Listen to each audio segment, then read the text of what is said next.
Assalamualaikum guys, welcome to channel. I hope you all are doing well. I am Mohammed Tayyib and today our topic is state responsibility. International law को हमने शुरू किया हुआ था, काफ़ी topic जो है ना हम डिस्कस कर चुके हैं इसके।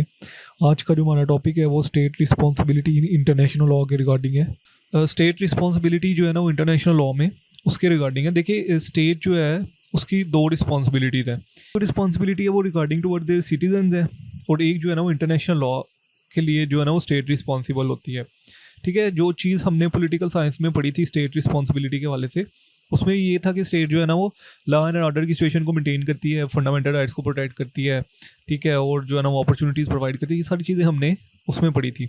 ये बेसिकली टॉपिक जो है वो इंटरनेशनल लॉ के रिगार्डिंग है। ठीक है, और मैं काफ़ी दफ़ा ये बता चुका हूँ कि इंटरनेशनल लॉ में जो स्टेट जो है ना वो इटसेल्फ एक पर्सन है, तो स्टेट की भी कुछ राइट्स और ड्यूटीज़ हैं। ठीक है, जैसे कि हम एज अ पर्सन किसी भी स्टेट में रह रहे हैं तो हमारी राइट्स और ड्यूटीज़ हैं। ऐसे इंटरनेशनल लॉ में एक स्टेट जो है ना वो एज अ पर्सन का रोल प्ले करती है, वो उसकी भी जो है ना वो राइट्स और ड्यूटीज़ है। अब जितनी भी स्टेट्स हैं ना उनके ऊपर कुछ जो है ना वो ऑब्लिगेशन इम्पोज की गई हैं टुवर्ड्स द अनदर स्टेट। जैसे कि पाकिस्तान है, पाकिस्तान के ऊपर भी कुछ ऑब्लिगेशन हैं कि आपने जो है ना वो दूसरी स्टेट्स को, जैसे कि इंडिया हो गया, अफगानिस्तान हो गया, चाइना हो गया, कि आपने इनको नुकसान नहीं पहुंचाना। ठीक है, आपने कोई ऐसा एक्ट परफॉर्म नहीं करना जिससे जो है ना वो उनको डैमेजेस हो, ठीक है, उनको नुकसान हो। तो अगर पाकिस्तान कोई ऐसा एक्ट परफॉर्म करेगा तो पाकिस्तान को कंपनसेट करना पड़ेगा उस एक्ट के रिगार्डिंग। ठीक है, तो यही बेसिकली स्टेट रिस्पॉन्सिबिलिटी होती है इंटरनेशनल लॉ में, कि अगर कोई भी नेशन, ठीक है, कोई भी स्टेट जो है ना वो अपनी ड्यूटीज़ परफॉर्म नहीं करती, अपनी ड्यूटीज़ को ब्रीच करती है, ठीक है, या कोई ऐसा एक्ट परफॉर्म करती है जिससे दूसरी स्टेट्स को जो है ना नुकसान होता है, ठीक है, तो वो स्टेट जो है ना उसके लिए रिस्पॉन्सिबल होगी एज अ इंटरनेशनल लॉ में। ठीक है, अब रिस्पॉन्सिबल किधर होती है? तो फॉर एग्जांपल अगर पाकिस्तान ने कोई नुकसान पहुंचाया किसी स्टेट को, ठीक है, किसी भी स्टेट का नाम ले लेते हैं हम, या इंडिया की एग्जांपल ले लेते हैं, इंडिया ने पाकिस्तान को नुकसान पहुंचाया, ठीक है, तो Pakistan international court of justice में इंडिया को सू कर सकता है। ठीक है, और कह सकते हैं कि जी ये इंडिया ने हमें नुकसान पहुंचाया है, हमारा इतना नुकसान हुआ है तो हमें जो है ना इतना कंपनसेट किया जाए। ठीक है, तो कुलभूषण यादव का केस आपने देखा होगा, वो भी इंटरनेशनल कोर्ट ऑफ जस्टिस में चला था। तो इसको स्टेट किसी दूसरी स्टेट को नुकसान पहुंचाती है, ठीक है, तो फिर वो इंटरनेशनल कोर्ट ऑफ जस्टिस में सू करती है। ठीक है, और फिर वो इंटरनेशनल कोर्ट ऑफ जस्टिस जो है, ठीक है, जो वो फिर जो है ना वो डिसीजन करती है और वो फिर कंपनसेट करती है एग्रीव स्टेट को। ठीक है, तो ये बेसिकली स्टेट रिस्पॉन्सिबिलिटी है कि हर स्टेट की अपनी ड्यूटीज है, अपनी ऑब्लिगेशन है, हर स्टेट जो है ना वो कुछ ना कुछ राइट्स रखती है। तो अगर कोई स्टेट जो है ना वो अपनी किसी ड्यूटी को परफॉर्म नहीं कर रही है, अपनी ऑब्लिगेशन को ब्रीच करती है, तो वो उसके लिए रिस्पॉन्सिबल होती है। इसके वाले से जो है ना वो 1975 में एक ड्राफ्ट आर्टिकल जो है ना वो स्टेट रिस्पॉन्सिबिलिटी के वाले से जो है वो ड्राफ्ट आर्टिकल जो है ना वो यूनाइटेड नेशन में पेश किया गया था, जिसमें बेसिकली जो है ना वो जिसको बेसिकली 3 पार्ट्स में डिवाइड किया गया था। फर्स्ट पार्ट जो है ना वो ये कहता था कि ओरिजिन कहाँ से होता है इंटरनेशनल रिस्पॉन्सिबिलिटी का, कि फॉर एग्जांपल मतलब एक जो स्टेट है वो दूसरी स्टेट के अगेंस्ट अगर रिस्पॉन्सिबल होगी तो उसका ओरिजिन कहाँ से होगा। पहला पार्ट ये डील करता था। दूसरी पार्ट में ये था कि कंसर्न कंसर्न कंसर्न फॉर्म और डिग्री ऑफ इंटरनेशनल रिस्पॉन्सिबिलिटी के, कि क्या किस कंसर्न की बेस पे जो है ना वो स्टेट जो है ना उसके वाले से रिस्पॉन्सिबल होगी। और दूसरी चीज़ एट द एंड जो थर्ड वाला पार्ट था वो ये था कि कैसे जो है ना वो इनके डिस्प्यूट को सेटल किया जाएगा, कि अगर किसी दो स्टेट्स के दरमियान डिस्प्यूट राइज हो जाता है तो उसको कैसे सेटल किया जाएगा। तो ये बेसिकली 3 पार्ट्स में ये जो है ना वो ड्राफ्ट आर्टिकल था स्टेट रिस्पॉन्सिबिलिटी के वाले से।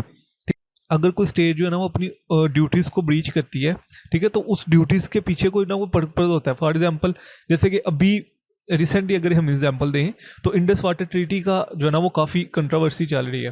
ठीक है, तो पाकिस्तान और इंडिया के दरमियान वो एक ट्रीटी साइन हो चुकी थी। ठीक है, तो वो जो ट्रीटी थी दैट्स वाज द ओरिजिन, वो ओरिजिन था ऑब्लिगेशंस का, कि इंडिया ने जो है ना ये ड्यूटीज़ परफॉर्म करनी है वाटर पानी के वाले से। इंडिया ने क्या किया कि उस इंडस जो वाटर ट्रीटी थी उसकी टर्म एंड कंडीशन को ब्रीच किया।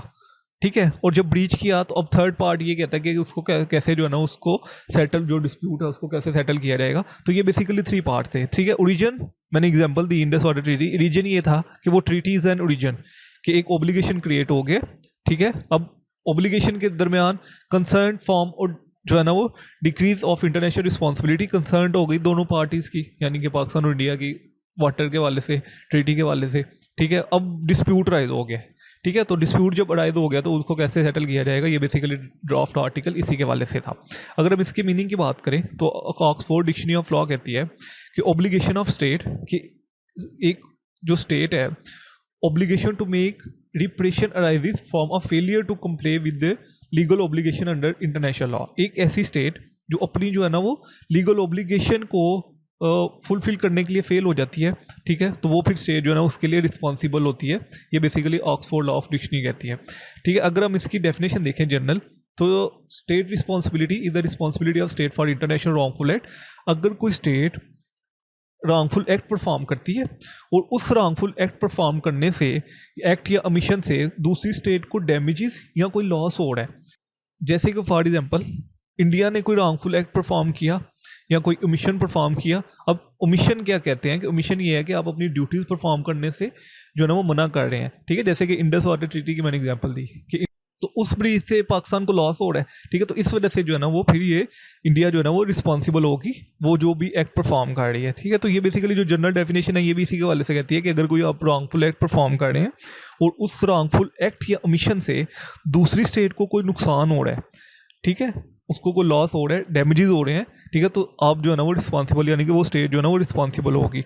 अगर इसकी हम दूसरी डेफिनेशन देखें तो responsibility of state for international wrongful act 2001 में बेसिकली इसको डिफाइन किया गया आर्टिकल 1 को कि every international wrongful act of the state entitled to international responsibility of state, कि अगर कोई भी स्टेट जो है ना वो रॉन्गफुल एक्ट परफॉर्म करती है, चाहे वो इंटेंशनली कर रही है, चाहे वो विदाउट एनी इंटेंशन कर रही है, चाहे वो किसी निगलिजेंस से कर रही है, तो वो उसके लिए रिस्पॉन्सिबल होगी। ये बेसिकली आर्टिकल 1 कहते हैं।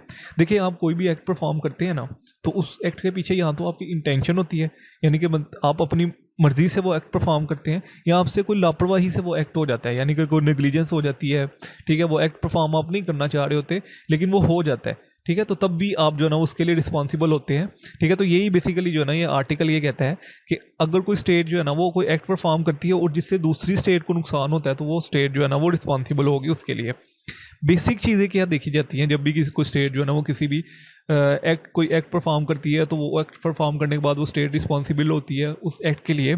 तो बेसिक चीज़ें सबसे पहले ये चीज़ देखी जाती है कि क्या उस स्टेट की ड्यूटी थी कि उसने वो एक्ट जो है ना वो परफॉर्म नहीं करना, या वो एक्ट करना है जिसके वाले से उसको करने के लिए कहा गया था, ठीक है। तो सबसे पहले जो है ना वो ड्यूटी देखी जाती है कि क्या लीगल ड्यूटी थी, no wrongful act has been committed by them, कि उसने अपना जो है ना वो जो भी रॉन्गफुल एक्ट परफॉर्म किया है क्या उसने ब्रीच की है या नहीं की, पहली चीज़ ये देखी जाती है। दूसरी चीज़ ये देखी जाती है कि क्या दूसरी स्टेट को कोई नुकसान हुआ भी है कि नहीं हुआ, ठीक है, कोई लॉस अक्कर हुआ है, कोई डैमेज हुआ है दूसरी स्टेट को कि नहीं। पहली चीज़ कि आपने कोई एक्ट परफॉर्म किया है और वो रॉन्गफुल एक्ट था, ठीक है। दूसरी चीज़ ये है कि डैमेजेस हुए हैं या नहीं हुए, और तीसरी चीज़ ये है कि act shall be committed by a state, कि स्टेट ने जो है ना वो एक्ट परफॉर्म किया, ये नहीं है कि किसी और स्टेट ने एक्ट परफॉर्म किया है और आप सू किसी और को कर रहे हो। फॉर एग्जाम्पल एक्ट जो है ना वो इंडिया ने परफॉर्म किया है, ठीक है, और पाकिस्तान जो है ना वो ईरान को सू कर रहा है, तो ऐसा नहीं है, ठीक है। और that all factor are certified the state is responsible for act, और सारे जो है ना वो फैक्टर यही कह रहे हैं कि वही स्टेट जो है ना रिस्पॉन्सिबल है इस एक्ट के लिए, ठीक है। तो ये चार बेसिक चीज़ें देखी जाती हैं किसी भी स्टेट को रिस्पॉन्सिबल डिक्लेयर करने के लिए, कि पहली तो चीज़ ये है कि उसने कोई ड्यूटी ब्रीच की है, ठीक है, एक्ट परफॉर्म किया जो कि रॉन्गफुल था, फिर दूसरी स्टेट को लॉस हुआ है या डैमेज हुआ है, ठीक है, और उसके बाद act shall be committed by a state, उसी स्टेट ने एक्ट परफॉर्म किया है कि नहीं किया, और सारे फैक्टर जो है ना वो देखे जाते हैं, तो फिर ही किसी स्टेट को जो है ना वो रिस्पॉन्सिबल डिक्लेयर किया जाता है। ये बेसिक चीज़ें थी, ठीक है। उसके बाद अगर हम एलिमेंट को देखें तो they are two element of the state responsibility, ठीक है। सबसे पहले तो ये कि आपने एक्ट और ओमिशन किया है जिससे जो है ना वो इंटरनेशनल ऑब्लिगेशन की ब्रीच हुई है, ठीक है, मतलब एक्ट किया है या कोई ओमिशन किया है जिससे इंटरनेशनल ऑब्लिगेशन जो है, इंटरनेशनल ड्यूटीज़ की आपने ब्रीच की है, ठीक है। तो पहला एलिमेंट्स ये देखा जाता है। और act and omission must be attributed to the state, मतलब कोई जो है ना वो कोई भी स्टेट जो है ना वो उस रॉन्ग के वाले से जो है ना वो ब्लेम कर रही है और कह रही है कि इसके ऊपर अकाउंटेबिलिटी की जाए जो भी इसने रॉन्गफुल एक्ट परफॉर्म किया है, ठीक है। तो ये बेसिकली दो एलिमेंट्स जो है ना वो देखे जाते हैं, ठीक है। एक्चुअली जो जनरल रूल है इसके वाले से, स्टेट रिस्पॉन्सिबिलिटी के वाले से, जनरल रूल ये कहता है कि अगर कोई इंडिविजुअल ने, यानी कि स्टेट के इंडिविजुअल ने कोई एक्ट परफॉर्म किया या ओमिशन परफॉर्म किया, मैं जो है ना वो पाकिस्तान स्टेट का इंडिविजुअल हूँ, ठीक है, तो जनरल रूल ये कहता है कि अगर मैंने कोई एक्ट परफॉर्म किया है ना, ठीक है, या कोई ओमिशन परफॉर्म किया है, तो स्टेट रिस्पॉन्सिबल नहीं होगी, ठीक है। हाँ, अगर किसी स्टेट के किसी ऑर्गन ने या किसी आर्मिड फोर्स ने, किसी एजेंसी ने, किसी डिप्लोमेट्स ने, या किसी भी ऐसे पर्सन ने जिसका लिंक जो है ना वो डायरेक्ट स्टेट के साथ है, अगर उसने कोई एक्ट परफॉर्म किया है तो स्टेट जो है ना वो रिस्पॉन्सिबल होगी। ठीक है, तो ये बेसिकली जनरल जो है ना प्रिंसिपल ये कहता है। ठीक है, कि अगर आम इंडिविजुअल ने कोई एक्ट परफॉर्म किया, जैसे कि मैं कोई ऐसा एक्ट परफॉर्म कर देता हूँ, ठीक है, जिससे जो दूसरी स्टेट को जो है ना नुकसान होता है, ठीक है, तो उसके लिए स्टेट रिस्पॉन्सिबल नहीं होगी। लेकिन बेसिकली इसके ऊपर थ्योरीज आ चुकी हैं, बहुत से ऐसे केस लॉज भी हैं जो कि हम नेक्स्ट डिस्कस करेंगे, कि अगर कोई इंडिविजुअल भी जो है ना वो कोई एक्ट परफॉर्म करता है और जिससे जो है ना दूसरी स्टेट को जो है ना वो लॉस होता है, तो वो भी स्टेट जो है ना उसके लिए रिस्पॉन्सिबल होगी। ठीक है, ये चीज़ें हम जो है ना नेक्स्ट काफ़ी एक दो केस लॉज में भी डिस्कस करेंगे और थ्योरीज में भी जो है ना ये चीज़ डिस्कस करेंगे। लेकिन जनरल प्रिंसिपल जो है ना ये प्रिज्यूम किया जाता है कि अगर किसी इंडिविजुअल ने कोई एक्ट परफॉर्म किया है तो उसके लिए स्टेट नहीं रिस्पॉन्सिबल होती है। ठीक है, ये बेसिकली सच कहा गया जनरल प्रिंसिपल में।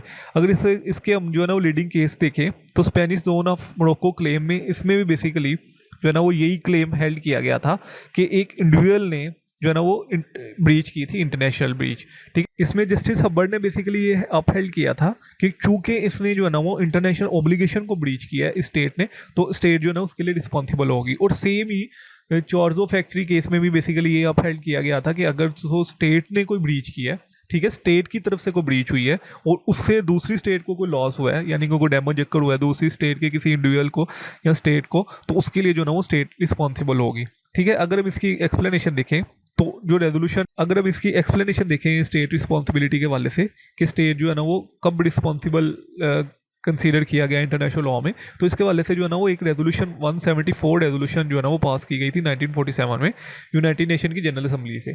ठीक है, उसमें बेसिकली जो है ना वो एक कमीशन बनाया गया था और उस कमीशन का पर्पस ये था वो कोई ऐसे ड्राफ्ट या ऐसी डेवलपमेंट्स करे जिससे ये पता चले कि कौन सी स्टेट जो है ना वो कब रिस्पॉन्सिबल होगी किसी भी एक्ट के वाले से। ठीक है, इस इंटरनेशनल लॉ कमीशन ने 2001 में जो है ना वो एक ड्राफ्ट दिया था, ड्राफ्ट आर्टिकल। ठीक है, जिसमें जो ड्राफ्ट आर्टिकल है responsibility of state for international wrongful act, यानी कि इस इंटरनेशनल लॉ कमीशन ने 2001 में एक responsibility of state for international wrongful act का जो है ना ड्राफ्ट आर्टिकल पेश किया यूनाइटेड नेशन की जनरल असेंबली में सेम ईयर 2001 में। लेकिन उसमें बेसिकली सच कोई ऐसी जो है ना वो क्लियर कट डेवलपमेंट्स नहीं थी responsibility for international wrongful act के वाले से। ठीक है, इस वजह से जो है ना वो उसको वाइडली जो है ना वो व्यू करने के लिए जो है ना वो फिर से रिकमेंड किया गया था इंटरनेशनल जो है ना लॉ कमीशन को। ठीक है, इसके जो आर्टिकल 1 में बेसिकली क्या चीज़ लिखी गई थी, इसके आर्टिकल 1 में जो चीज़ लिखी गई थी कि every international wrongful act of the state, अगर कोई भी रॉन्गफुल एक्ट परफॉर्म करती है स्टेट तो वो इंटाइटल होगी international responsibility of the state के। ठीक है, और nation of state liable for an international wrongful act, और वो पूरी जो नेशन है, वो पूरी जो स्टेट है, वो उस रॉन्गफुल एक्ट के लिए लाइबल होगी। ठीक है, ये बेसिकली जो है ना ड्राफ्ट आर्टिकल के जो आर्टिकल 1 था, ठीक है, responsibility of state for international wrongful act में, ठीक है, जो आर्टिकल 1 था उसमें बेसिकली ये चीज़ लिखी गई थी। ठीक है, तो ये एक्चुअली डेवलपमेंट जो हुई थी 2001 में इंटरनेशनल लॉ कमीशन की तरफ से, ये एक जो है ना वो रॉन्गफुल एक्ट के वाले से, ये बेसिकली इतना डेवलप नहीं था कि वो जो है ना वो रिस्पॉन्सिबिलिटी ऑफ स्टेट के वाले से डिस्कस करे, लेकिन फिर भी जो है ना उसने सम हो एक्सटेंड जो है ना इसको टच ज़रूर किया था इस ड्राफ्ट आर्टिकल ने। ठीक है, जिसमें बेसिकली जो है ना वो आर्टिकल 1 रिस्पॉन्सिबिलिटी ऑफ स्टेट के वाले से डील करता है। उसके बाद अगर हम इसकी काइंड्स देखें तो इसकी बेसिकली दो काइंड्स हैं। ठीक है, पहली डायरेक्ट स्टेट रिस्पॉन्सिबिलिटी और दूसरी इनडायरेक्ट स्टेट रिस्पॉन्सिबिलिटी। ठीक है,